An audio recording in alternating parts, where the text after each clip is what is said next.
how much more can we go when it comes to downside for prices? And for that, I want to take a deep dive into the Bloomberg terminal. What you're looking at here is that white line is WTI long positions versus Brent long positions. And you can see this huge discrepancy here, aka the WTI price has kind of been washed out, the longs have been shaking out, but there's a lot more long to come out of Brent. This is where I would wonder the risk is. So this thing of parity, will we see WTI and Brent at the same price? That seems to be more Brent weakness rather than WTI strength, and this positioning and the sentiment would kind of show that. Interesting. So with the export ban being lifted and theoretically some convergence, this chart would suggest there's a way to go with that. Right, and you could see, because WTI could replace Atlantic, go right to the Atlantic Basin, right? So it could replace North Sea, African, Nigerian crude, and that sort of potentially not yet factored in to those long positions. All right, I want to dive into the terminal to talk about the Azerbaijani manat. I'm not going to lie, I couldn't have named the Azerbaijani currency before this morning,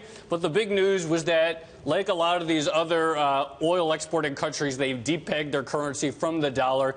If you look in the terminal at the, this is the World Currency Rankings page. This is all currency, the very worst currency in the world for this year, the Azerbaijani manat, down nearly 50%. Just beating out in the worst performance measures the Kazakhstan tenge, which is down 46%. Very similar story. Of course, there's a lot of talk about what other oil countries might be forced to depeg at some point. A lot of speculation about Saudi Arabia. But the other weaker countries have obviously capitulated in a big way. So far, of course, Saudi Arabia has given no inclination that they're inclined to do the same thing. But that doesn't mean people aren't betting on that.